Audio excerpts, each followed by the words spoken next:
distress beacon blinked weakly against the infinite black, a tiny pulse of desperate hope that most ships would have ignored. But Ambassador Vrix was not most captains, and the luxury diplomatic vessel Harmony's Promise was not on any particular schedule that couldn't accommodate a minor detour. Besides, ignoring distress signals was illegal in 17 different star systems, and Vrix had built his entire career on following every regulation down to the smallest subsection. "Pull it in," he ordered, his three-fingered hand gesturing toward the viewport where the escape pod tumbled slowly through space. Carefully, though. That hull looks like it took a beating. The tractor beam operator, a young Caltharian named Foss, nodded nervously and activated the systems. The beam locked onto the pod, and within minutes, it was secured in the cargo bay. Vrix made his way down through the pristine corridors of his ship, admiring, as he always did, the soft blue lighting that mimicked his homeworld's twin suns. Everything aboard was designed for comfort and safety. Padded corners, cushioned floors, environmental controls that kept the temperature at a pleasant level for their delicate constitutions. He arrived at the cargo bay, just as the airlock finished cycling. Dr. Plynn stood nearby with a medical kit, his long neck craning forward with concern. The security officer, Bront, flanked the other side, though his idea of security was more about filing incident reports than actual physical confrontation. Caltharians weren't built for violence. Their bones were hollow, their bodies adapted for a low-gravity world covered in vast plains of soft vegetation. The escape pod's hatch hissed open with a cloud of stale air. Inside sat a creature so small, so apparently fragile, that Vrix's immediate instinct was paternal concern. She couldn't have been more than 5 feet tall. Her body was covered in what appeared to be some kind of ceremonial garment, blue and white, torn at the edges and stained with what might have been dried blood.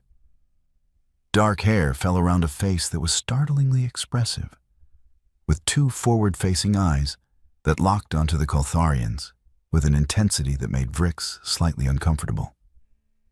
Those eyes were wet, glistening with moisture. "Please," she said, her voice cracking. "Please help me. They killed everyone. I barely got away." The translator implant in Vrix's auditory canal processed her language instantly. Human. Standard Earth dialect. His secondary heart skipped a beat. "You're human," Dr. Plynn said, stating the obvious in that way medical professionals often did when surprised. The girl nodded, wiping at her eyes with a small hand. "My name is Luna. Our transport was attacked by pirates near the Gallo Nebula.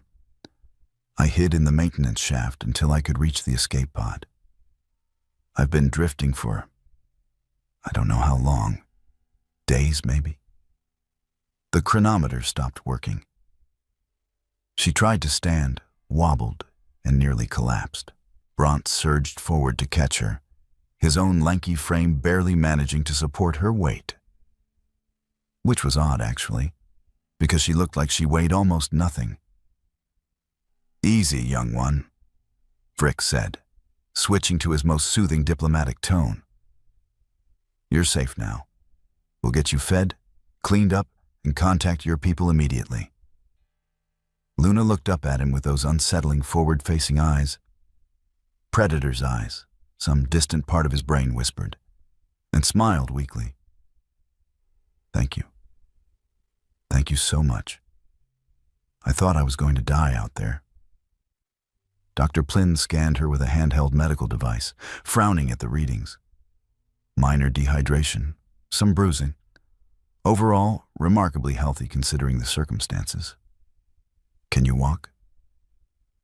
"I think so," Luna said, though she leaned heavily on Bront as they made their way toward the medical bay. Vrix watched them go, then turned to examine the escape pod more closely.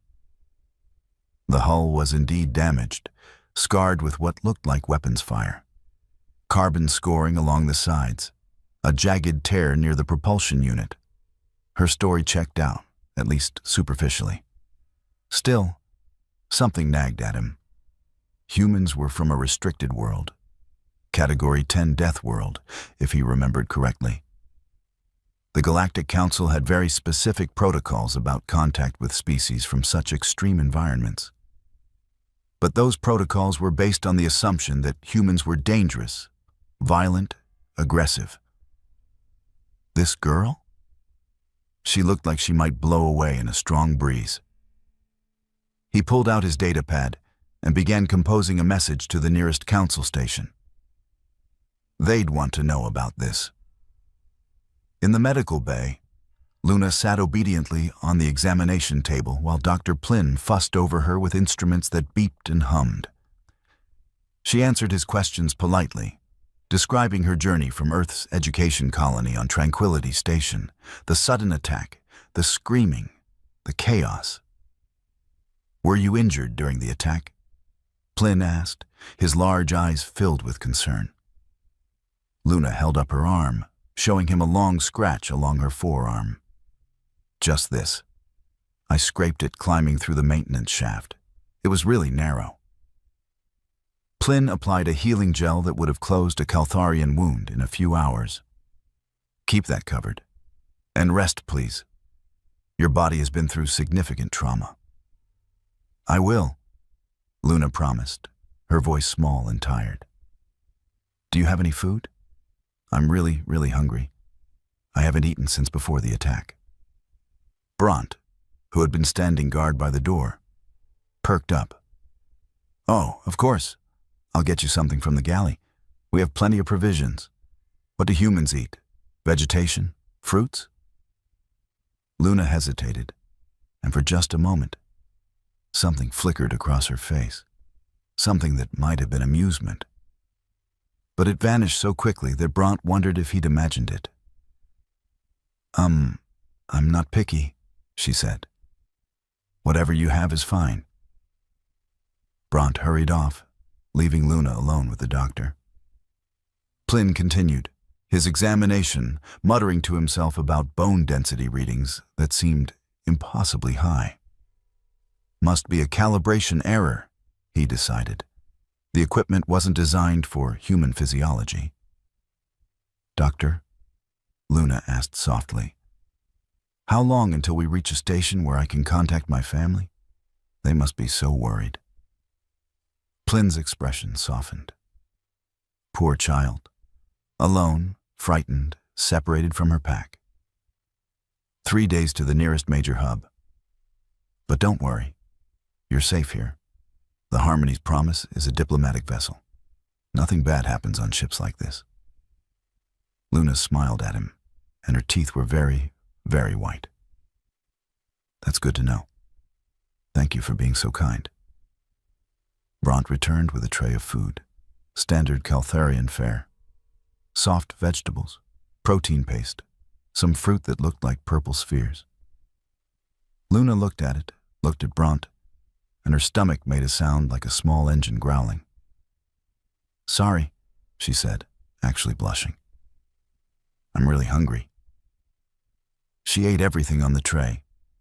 Then she asked for more, and more. By the 4th tray, Bront was starting to worry about the food budget, but he couldn't deny a hungry refugee, especially one so polite about it. "You have quite an appetite," Dr. Plynn observed, making notes on his datapad. Luna wiped her mouth with the back of her hand. "Sorry, I metabolize quickly. It's a human thing. We need a lot of calories to keep going."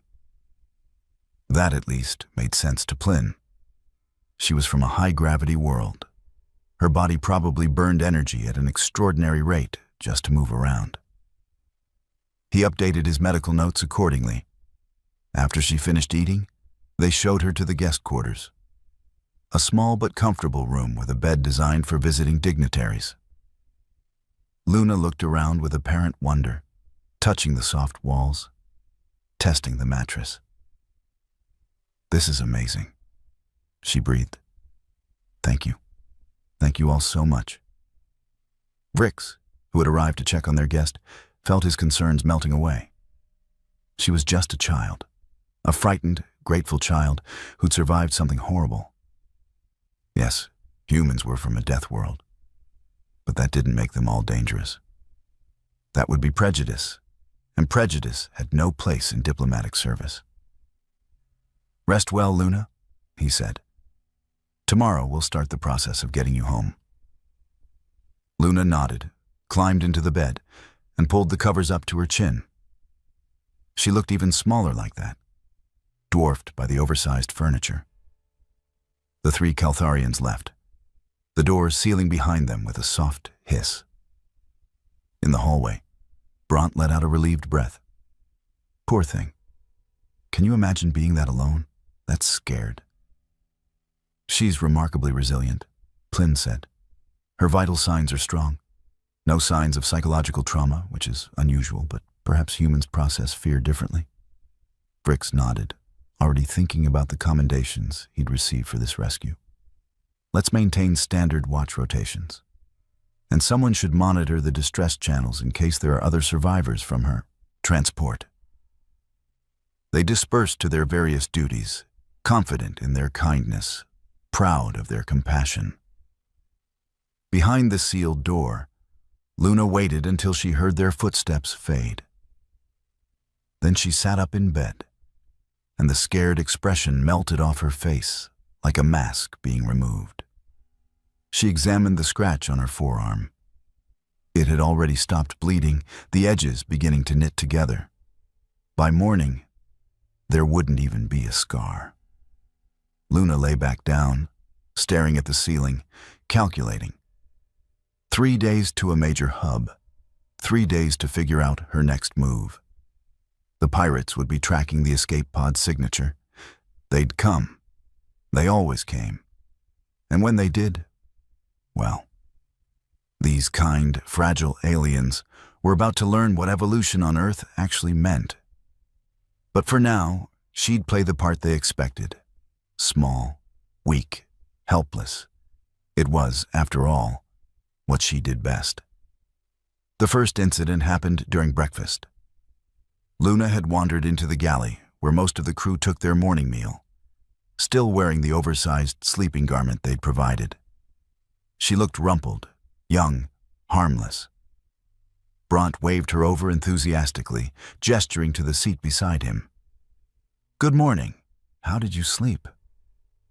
"Really well, actually," Luna said, sliding into the chair with a grace that seemed at odds with her supposed exhaustion.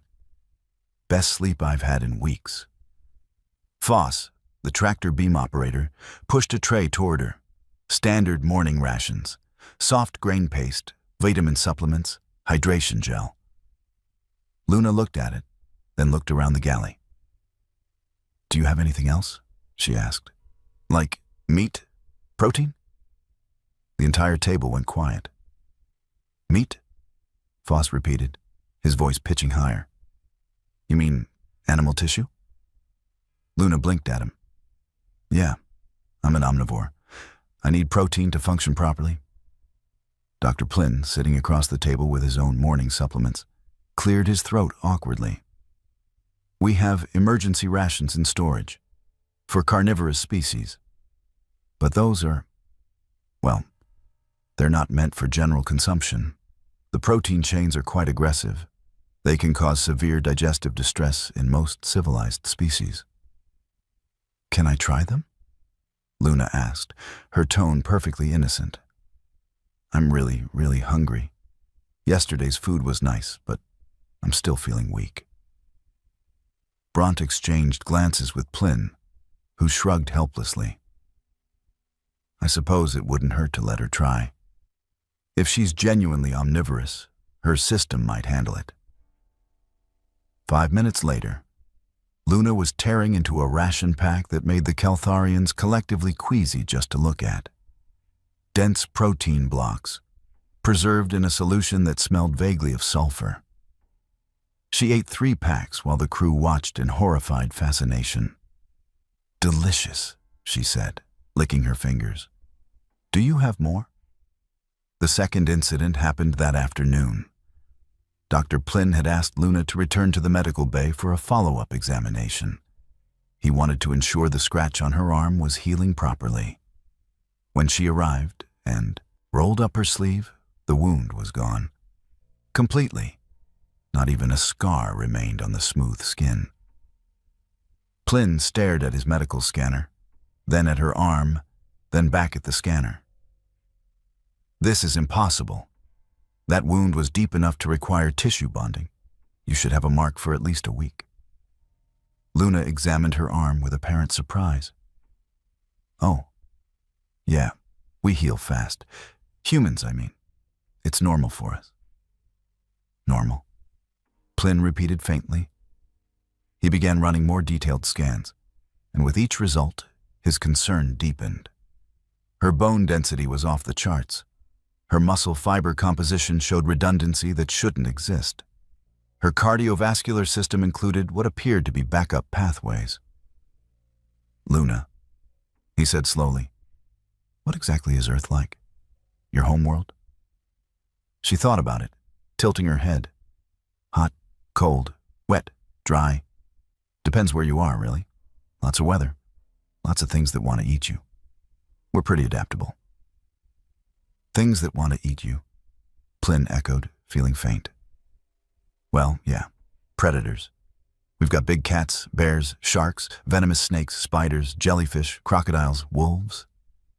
She counted on her fingers. Oh, and smaller things too. Bacteria, viruses, parasites. Earth is kind of intense, I guess. Plynn saved all the scan data and made a mental note to research Earth more thoroughly. This was becoming concerning. The third incident happened that evening, and it was the one that truly frightened them. Bront had been feeling guilty about Luna being cooped up on the ship, so he'd suggested some light recreation in the common area. Perhaps a game? Something to keep her spirits up? We could try grip strength testing, he offered cheerfully. It's a game we play sometimes. Very casual, very fun. I'll let you win to make you feel better. Luna's eyes lit up. Arm wrestling, sure? They sat opposite each other, clasped hands. Bront was tall for a Caltharian, nearly 6 feet, and considered himself reasonably fit. Luna's hand disappeared in his grip. On 3, Foss said, acting as referee. 1, 2, 3. Bront pushed. Luna's arm didn't budge. He pushed harder. Putting real effort into it now, his pride slightly stung. Her arm remained perfectly vertical, locked in place. Then Luna smiled, just a little, and pushed back. The snap of Bront's wrist breaking echoed through the common area like a gunshot. Bront's screams brought half the crew running. Dr. Plynn arrived within seconds, his medical kit already open, his hands shaking as he administered pain blockers and began the delicate process of setting the fracture. Luna stood nearby, her face a mask of horror and guilt. I'm so sorry. I didn't mean to. I barely pushed. I thought he was stronger. Her voice cracked, tears streaming down her face. Please, I'm so sorry. Vrix arrived, took one look at the situation, and felt his world tilting sideways. Bront's wrist hung at an unnatural angle. Luna was crying. Plynn was muttering calculations about bone repair that would take weeks. It was an accident, Foss said quickly, trying to diffuse the tension. Just an accident. Right, Bront? Bront, through a haze of pain medication, nodded weakly. Not her fault, I pushed first. But Vrix saw the way the crew looked at Luna now. Not with pity, with fear. He retreated to his quarters and began pulling up every file he could find on humans and Earth. What he read made his blood run cold. Deathworld classification wasn't given lightly. Earth had gravity that would crush a Caltharian within hours, atmospheric pressure that would rupture their delicate organs, predators at every level of the food chain, and humans sat at the apex. Pursuit predators, endurance hunters, Creatures who could track prey for days without stopping, who could survive injuries that would kill most species, who had redundant systems for their redundant systems. And he'd invited one onto his ship, fed her, given her free run of the vessel. His communication console beeped. Incoming transmission, priority frequency. Vrix accepted it, and his screen filled with the scarred face of a Torgalian. They were a warrior species, heavily muscled, with armored plating along their skulls and shoulders. This one looked like he'd been through a war. Diplomatic vessel Harmony's promise, the Torgalian growled. I am Captain Ven of the privateer ship Broken Fang. You have something that belongs to me. We are a registered diplomatic craft, Vrix said, trying to keep his voice steady.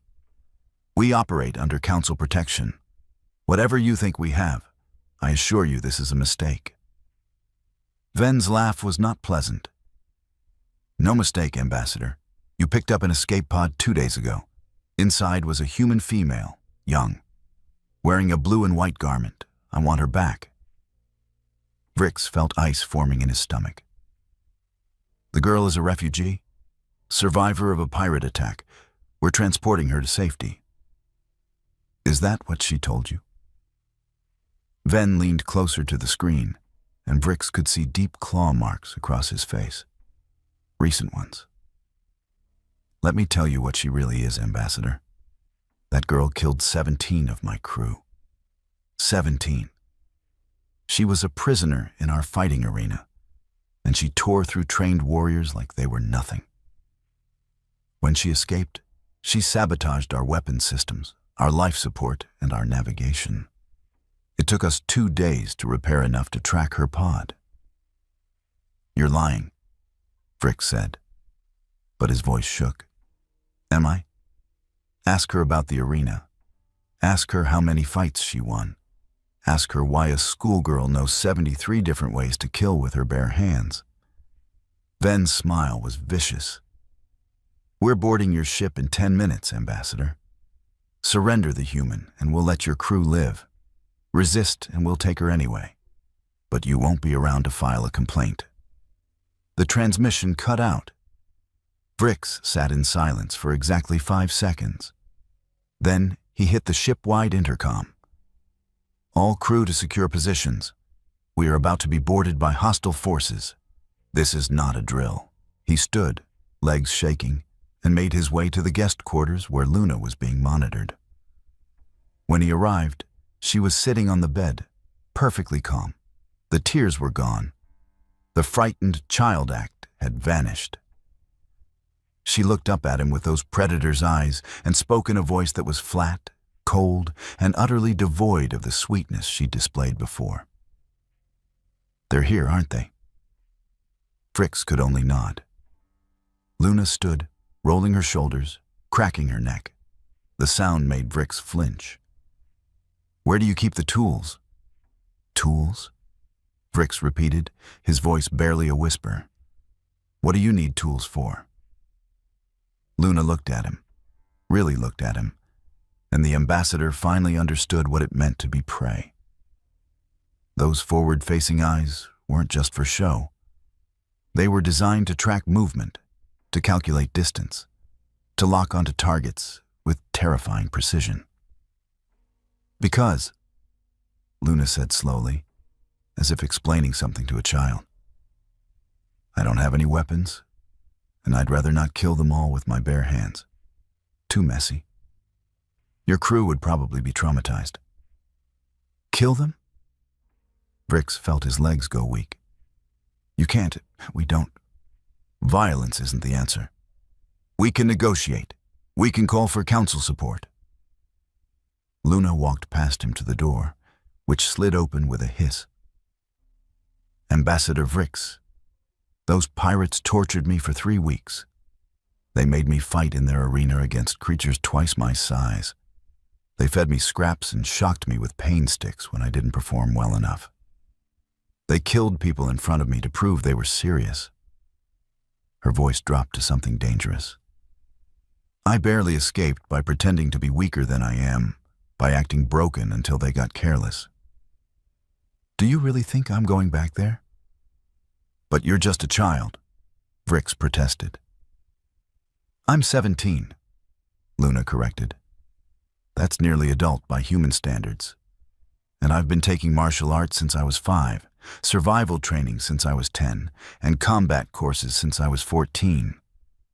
Earth doesn't produce soft things, Ambassador. We can't afford to. The ship shuddered. Docking clamps. The pirates were attaching. Luna's expression shifted into something focused and sharp. Last chance. Where are the tools? Maintenance locker? Engineering bay? Dr. Plynn appeared in the corridor, out of breath. Ambassador, they've breached the outer airlock. 15 armed hostiles, all Torgalian class. Luna perked up. Only 15? That's manageable.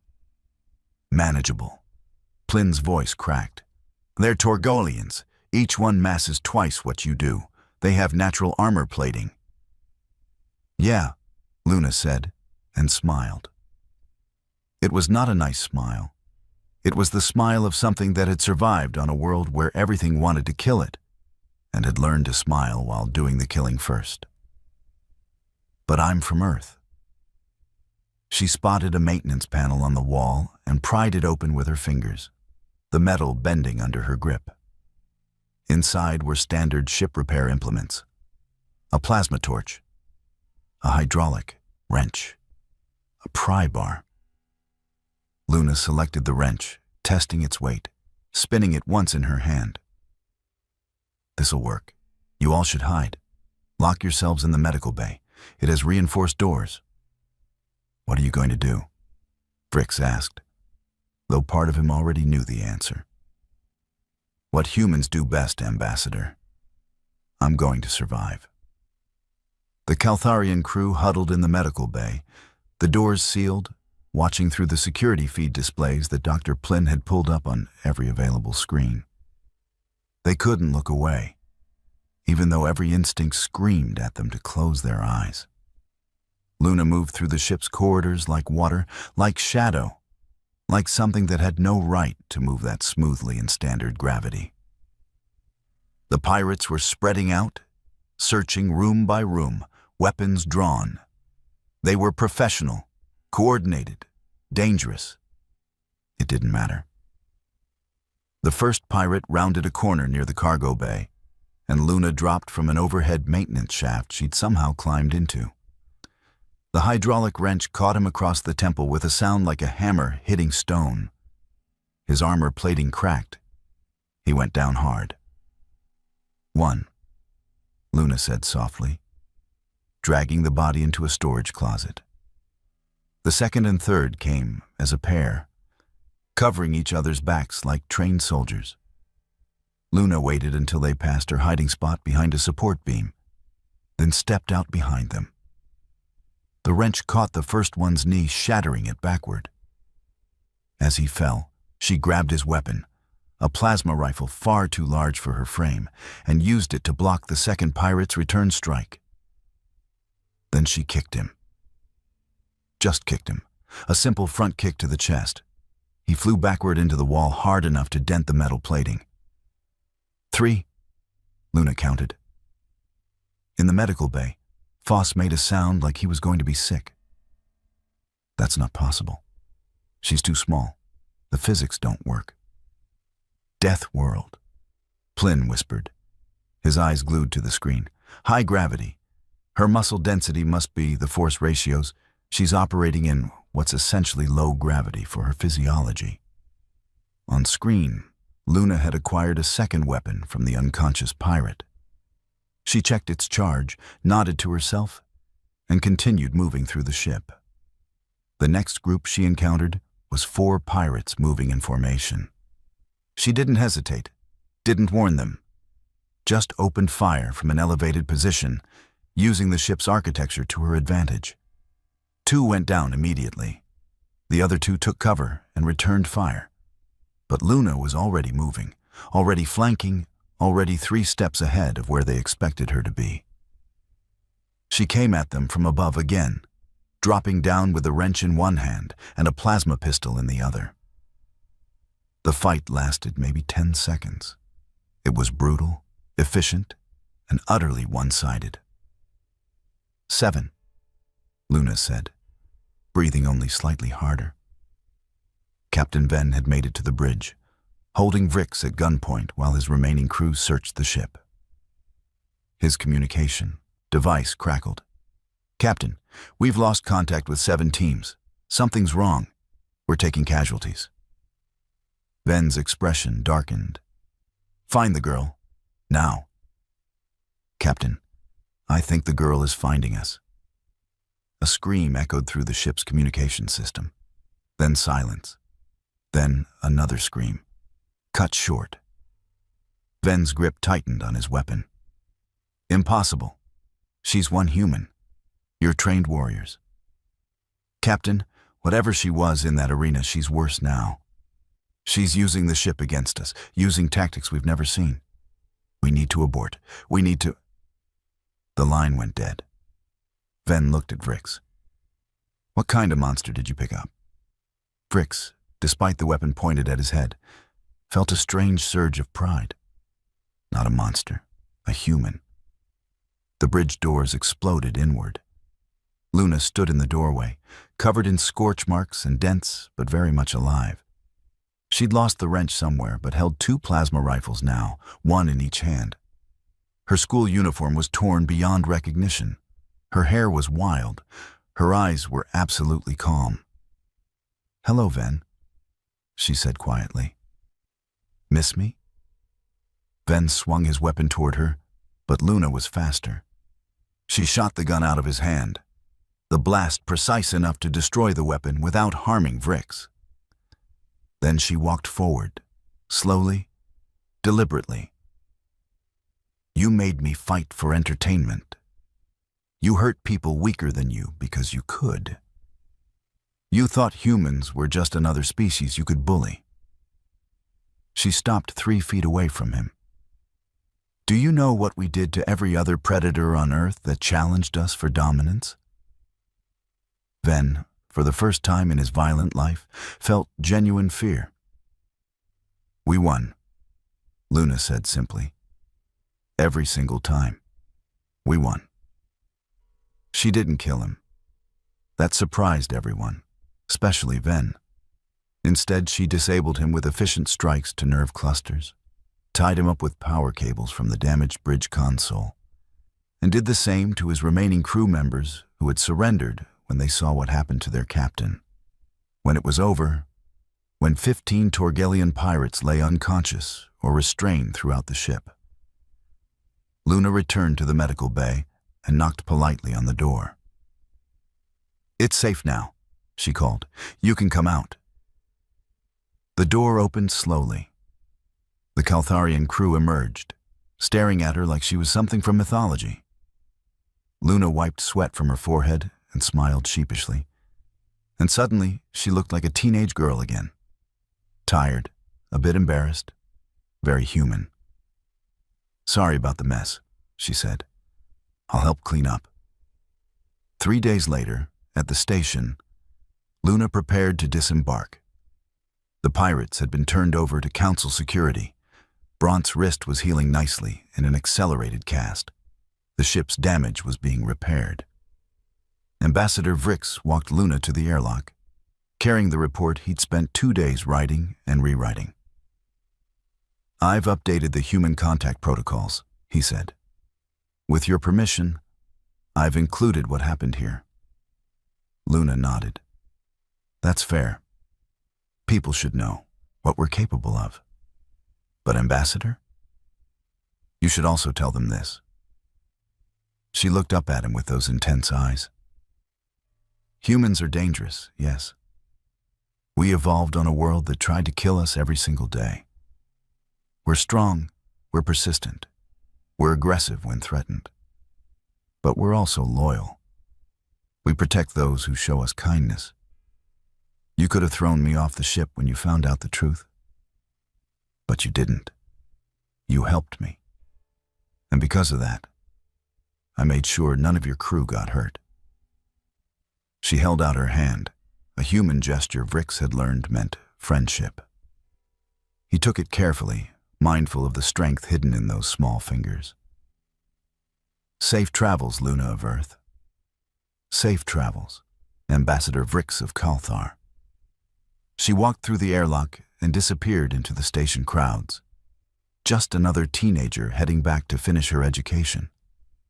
Just another human from a death world where survival wasn't guaranteed, where every day was a fight, where evolution had created something the galaxy had never seen before. Vrix returned to his ship and sent his report to the Council with a single amendment to the human contact protocols, something he typed with shaking hands, but absolute conviction. Amendment to human contact. Protocol. Approach with extreme caution. Assess threat level constantly. Do not underestimate based on size or apparent age. However, if circumstances require you to have a human ally rather than an enemy, thank whatever gods you believe in. Because there is no force in this galaxy more dangerous than a Deathworld predator fighting to protect something it cares about. And humanity, despite everything evolution taught them about survival, still somehow learned to care. That, Vrix thought, was perhaps the most terrifying thing about them. And also the most hopeful.